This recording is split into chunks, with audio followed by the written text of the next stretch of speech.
Ես չեմ կարծում, որ Արաբական Էմիրատների շեյխերը հավակնություն ունեն Հայաստանում իշխանության վրա դրա համար։ Այսինքն այն մարդիկ, ովքեր որ այդ շահարկումները անում են դա բացառապես մեկ նպատակով, որ խաղաղությունը կայուն չի,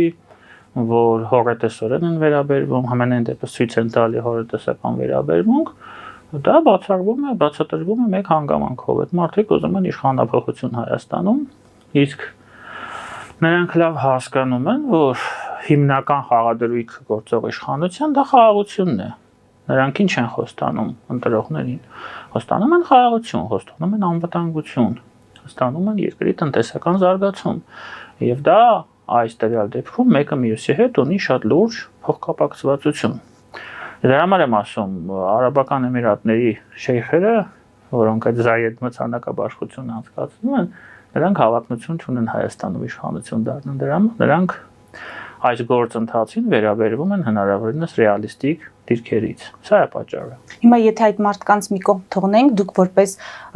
վերլուծաբան, քաղաքագետ, ձեր դիտարկումները, վերլուծությունները ինչ են ցույց տալիս, իսկապես փակված է հակամարտության էջը եւ այս տնտեսական համագործակցությունը, որին մենք ականատես ենք լինում, կլինի շարունակական ու երկարատև։ Երբեք մի ասա երբեք։ Այն էլ այսօրվա փոփոխվող աշխարհում։ Դա ի սկզբանե։ Մենք չենք կարող հիմա մի բանը պնդենք, ասենք որ 100%-ով միանշանակ այսպես է լինելու։ Բայց ես կարող եմ ասել, եւ դա միանշանակ է, որ այս պահին պատերազմական օրակարգ չկա, երկուստեք։ Կա երկուստեք հանձնառություն, կա ցանկություն տանել երկրները դեպի խաղաղություն։ Այդ ցանկությունը եւ Երևանում կա, եւ Բաքվում կա։ Սա ես կարող եմ ասել այս պահին միանշանակ։ Ինչու է այդ ցանկությունը առաջացել Երևանում, բոլորին հասկանալի է եւ հայտնի է։ Ինչու է այդ ցանկությունը առաջացել Բաքվում, սա շատ կարևոր հարց է։ Առաջացել է այն պարզ պատճառով, որ Բաքվին, այսպես ասեմ, պրիմիտիվ ձևով ասեմ, Ամերիկայից բացատրեցին, որ պատերազմ նրանք թույլ չեն տա,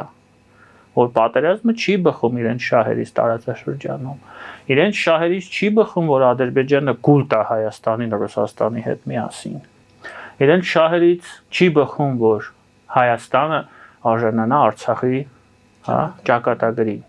Այս ամենը Ալիևին բացատրել են, եւ Ալիևը լինելով շատ խելացի քաղաքական գործիչ, դա շատ լավ հասկացել է, հետեւապես հասկացել է, որ եթե նա հնարավորություն չունի նոյեմբերի 9-ի գործարքը ռուսների հետ ավարտել, այնպես ինչպես նա է դա պատկերացնում, նա պետք է գնա նոր գործարքի, այս անգամ Ամերիկայի Միացյալ Նահանգների հետ։ Եվ նա գնացել է այդ գործարքի։ Այս բոլոր իրադարձությունները, որոնց մենք հետևում ենք առնվազն օգոստոսի 8-ից, այս գործարքի ածանցյալներ են եւ այս իրականության ածանցյալներ են։ Սա ինձ հիմք է տալիս լինել ոչ թե հողետես, այլ բավականին լավատես, եւ ես կարծում եմ, որ եթե չլինի լուրջ ֆորս մաժոր տարածաշրջանում, այ որը կարող է լինել ֆորս մաժորը, Իրանի դեմ հնարավոր հարձակումը, օրինակ Իրանի դեմ հարձակումը եւ երկարամյա պատերազմը տարածաշրջանային մակարդակով, Սիրիա 2-ը շատ ավելի մեծ, ես երևի ձեզ մոտել եմ այդ մասին խոսել մինչեւ 20 թվականը։ Ահաբեկիչներ, չէ՞,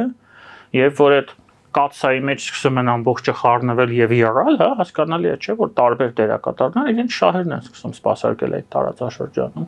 Սա շատ դեստրուկտիվ սցենար է մեզ համար։ Ես չեմ կարծում, որ նրա իրականացման հնարավորությունը այս պահին բարձր է, ես ցածր եմ գնահատում, բայց այդ հավանականությունը կա, դրա համար եմ ես ասում, երբեք մի ասա, երբեք։ Եթե մենք այն ինչ որ հիմա գնում է խաղաղության գործընթացը իր նախանշված հունով շարունակվի, մենք ունենալու ենք մոտակա տարիներին լիարժեք խաղաղություն։ Ես այսպես եմ դա տեսնում, եթե այդ ֆորս մաժորները չլինեն։ Հիմնական ֆորս մաժորը այսօր դա Իրանն է։ Քանի որ անդրադարձանք մի փոքր վերլուծեք, հիմա հավանականությունը փոքր է, այո, ԱՄՆ-ի, որ կարող է հարվածել եւ այդ դեպքում այդ նավատորմի տեղաշարժը ինչ է նշանակում, վախեցնում է եւ այդ սպառնալիքները որքանով կարող են վախեցնող լինել Իրանի համար եւ ստիպել, որ գնան համագործակցության։ Եկեք հստակեցնենք, ես չեմ ասում, որ հավանականությունը հարվածի փոքր է, ես ասում եմ, որ լայնամասշտաբ տարածաշրջանային երկարատև պատերազմի հավանականությունն է ցածր, մեզ համար սա է վտանգը։ Իրանին կարճատև ամերիկյան հարվածները մեզ համար վտանգ չեն ներկայացնում մեր շահերի տեսանկյունից։ Այսինքն 12 օրյա պատերազմի կրկնությունը մեզ համար վտանգավոր չէ։ Մեզ համար վտանգավորը եթե լինի ցամաքային օպերացիա, եթե Թուրքիայից terroristական խմբեր ներխուժեն Իրան, եթե Ադրբեջանը այդ ամենում սկսի մասնակցել, եթե տարածաշրջանը դառնա, ես նորից եմ ասում, մի եռացող կաթսա։ Մենք ունենք սահման։ Շատ լավ, հիմա իմ հարցը այն մասին էր ԱՄՆ նպատակ ունի լոկալ հարվածներ հասցնել։ ԱՄՆ նպատակ ունի ստիպել առաջնային նպատակը ԱՄՆ-ի, ստիպել Իրանին գնալ գործարքի։ Որն է այդ գործարքը։ Ուրբաթ պետք է բանակցություններ լինեն։ Բանակցությունները հիմնական 3 կեյս կա։ Մեկը դա իրանական միջուկային ծրագիրն է, երկրորդը դա հրթիռաշինությունն է եւ երրորդը պրոքսիները տարածաշրջանում իրանական։ Այսինքն ԱՄՆ-ն 3 բան է պահանջում, հրաժարվել է այդ 3-ից։ Հիմա որքանով ես հասկանում եմ, ԱՄՆ-ն Իրանը փորձում է գնալ գործարքի միայն միջուկայինի մասով։ Ինչու Լարիջանին գնաց Մոսկվա։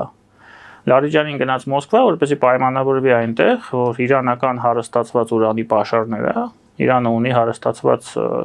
ուրան 60%-անոց ուրան ունի հարստացված, որպեսզի այդ պաշարը հանձնվի Ռուսաստանին, որպես մի երկրի, որին Իրանը վստահում է։ Այսինքն միջուկային ծրագիրը դադարեցնելու ուղղությամբ Իրանը կարծես թե գնում է գործարքի, փորձում է գնալ գործարքի։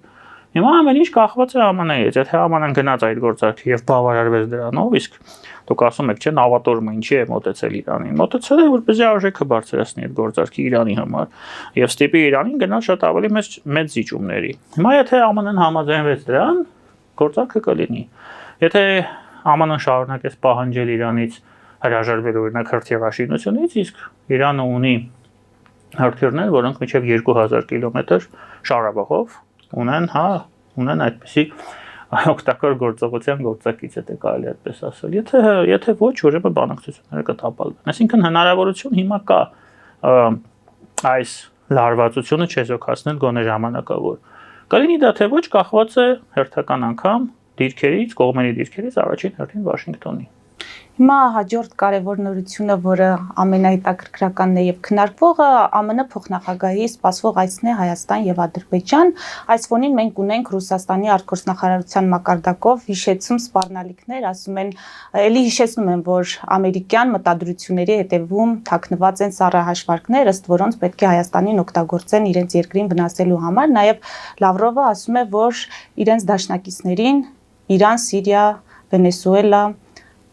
չեն հանձնելու Հայաստան, չեն հանձնելու ԱՄՆ-ի քմահաճույքին։ Այս սպառնալիքները որքանով են ծանրակշիռ կամ այսպես ասած մեր իշխանությունների համար վախեցնող։ Ես մի քանի փաստ բերեմ, դուք ինքներդ մտածեք ծանրակշիռ է թե ոչ։ Վենեսուելային արդեն հանձնել են։ Եթե հանձնած չլինեն, Մադուրոն ամերիկյան բանտում նստած չէր լինի։ Իրանին հանձնել են այնքանով, որքանով իրենք չեն կարող Իրանին այսօր պաշտպանել։ Իրենք հիմա սպառնում են ամերիկացիներին նեղուցում ռազմական, վարժանքներով Չինաստանի, Ռուսաստանի եւ Իրանի ռազմածովային ուժերի մասնակցության, բայց ես չեմ կարծում, որ դա ամերիկյան ավիակիրների նավատորմերի համար լուրջ վտանգ է։ Այսինքն այստեղ Ռուսաստանը բան չունի անելու։ Սիրիայի մասով բոլորովին վերջերս իրենք հերթական իրենց ռազմաբազան Ղամիշլիից հանեցին։ Այսինքն իրենք այդ ամենը Դե բա իհարկե, ես փաստերն եմ ասում։ Իրենք բոլոր տեղից դուրս են գալիս։ Հիմա Հայաստանում նույն Լավրովը իր ճարի ժամանակ ասեց, չէ, որ 102-րդ բազան Հայաստանի անվտանգությունն է։ Հայաստանի անվտանգությունը 102-րդ բազան երբեք չի ապահովել իր ստեղծման օրվանից։ Այն չի ապահովել Հայաստանի անվտանգությունը այն ժամանակ, չի ապահովում հիմա եւ երբեք չի ապահովել։ Ինքը ընդհանրապես ապահովում է Ռուսաստան-ՆԱՏՕ սահմանի, սիմվոլիկ անվտանգությունը, այսքանը, ուրիշ ոչ մի բան։ Այդ բազան ռուսներին է պետք, մեզ պետք չի։ Եվ դրա ապացույցն էլ կա։ Այդ բազան ինչ ա արել 21-22 թվականին։ Ես հատուկ չեմ ասում 44 օրյա ժամանակ, չէ, ասում եմ, Արցախը չէր մտնում իրենց պատասխանատվության գոտ։ Բայց երբ որ Հայաստանի վրա հարձակվեցին, ուր էին իրենք։ Այսինքն ինքը չի ապահովում եւ չի ապահովել։ Սա ուղղակի հերթական խոսքերն են, հերթական փորձն է հայտարարություններով փորձել ցույց տալ, որ իրենք դեռ կան։ Բայց իրենք միաժամանակ նաև գումարներ են ծախսելու փափուկ ուժով հանրային տրամադրությունները փոխելու համար, հիմա այս առումով իրենց պոտենցիալը ինչպես կգնահատեք։ Իրենց պոտենցիալը կախված է մեկ հանգամանքից, թե որքանով իրենց կհաջողվի մեր ընտրողներին խաբել։ Եթե իրենք կարողանան մեր ընտրողներին խաբել, իրենց ձևով խաբել, այսպես ասեմ, դուք մնացած արդեն կհասկանաք, ուրեմն իրենք ունեն մեծ պոտենցիալ հնարավորություն ազդել Հայաստանում քաղաքականության վրա, որովհետև իրենց ձևով Հայաստանում եկած կառավարիչը, ղեկավարը, ես հատուկ եմ ասում կառավարիչը, ինքը չի լինելու անկախ ինքնիշխան Հայաստանի ղեկավար։ Ինքը իրենց ձևով սպասարկելու է իրենց շահերը։ Սա է խնդիրը։ Այսինքն այս դեպքում իրենք այդ 100 միլիոնով, 165 միլիոնով, շատ ցածր գնով, կոպեկներով, եթե դա ստացվի, եթե կարողանան խաբել մեր ընտրողին, իրենք մեր արտաքին քաղաքականությունը նորից կվերադարձնեն անցյալ։ Նորից ճահիճ են մտցնելու մեր երկիրը եւ մեզ սպառնալու է Արցախի ճակատագիրը հետեւապես։ Եթե մեր բնակչությունը, մեր մարդիկ, հայերը լինեն շատ ավելի խոհեմ, հիշեն անցյալի դասերը, ոչ հեռու անցյալի դասերը, եւ չգնան այդ քվեարկության եւ պրոռուսական ուժերին չընտրեն, Ռուսաստանը շանսեր չունի այստեղ, որ ինչ որ բանի վրա ազդելու։ Իրենց շանսերը շատ ցածր են։ Սա է միակ շանսը, դրա համար իրենք ամբողջ խաղադրույքը դնում են ընտրությունների վրա։ Բայց դա լավ է, չէ՞, դրական է, երբ որ իրենք առերեսվել են հանրային իրական տրամադրությունների հետ իրենց նկատմամբ վերաբերմունքի առումով։ Լավ է թե վատ է ցույց կտան ընտրությունները, ցույց կտա ապագա խորհրդարանի կազմը։ Եթե այնտեղ հերթական անգամ լինի խոշոր ներկայացված պրոռուսական ընդդիմություն, դա լավ չի, որովհետև դա չարիքների փոքրագույնն է մեր համար, հիմնական չարիքը դա իշխանափոխությունն է, պրոռուսական ուժի իշխանության գալը, բայց նույնիսկ եթե խորհրդարանում լինի պրոռուսական ընդդիմություն, սա մեզ համար չարիք է։ Ինչու է չարիք, որովհետև սա նշանակում է, որ գործող իշխանությունը ունենալու է նորից այնտեղ մոնոպոլ իշխանություն, տեսեք ինչ տարբեր բաներ եմ, չէ՞ ես ասում։ Ես երկու դիրքից էլ ասում եմ, մոնոպոլ իշխանություն է ունենալու, թելադրելու է քաղաքական օրակարգ, որևէ մեկը չի կարող այդ քաղաքական օրակարգը սահմանափակել, այսինքն հասարակության մնացած շերտերը, որոնք չեն ընտրելու գործող իշխանությանը, խորհրդարանում փաստացի ներկայացված չեն լինելու, ներկայացված է լինելու պրոռուսական ուժերը, որոնք սպասարկելու են նորից պրոռուսական օրակարգը։ Խորհրդարանը չի լինելու քաղաքական երկխոսության, դեբատների, կոմպրոմիսների եւ որոշումների ընդունման վայրը, լինելու է հերթական անգամ բազար։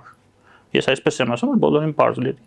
Ես չեմ ուզում, որ խորհրդարանը բազար լինի։ Ես ուզում եմ, որ խորհրդարանում լինեն նորմալ քաղաքական ուժեր, ընդդիմություն, որոնք թելադրելու են իշխանությանը քաղաքական օրակարգ, ստիպելու են հաշվի նստել սեփական դիրքորոշման հետ եւ ինչ որ առումով իշխանությանը կսահմանափակեն։ Սա է ժողովրդավարությունը։ Հիմա խորհրդարանում իշխանությանը որևէ մեկը չի սահմանափակում։ Իրենց գործոնը խորհրդարանում 0 է։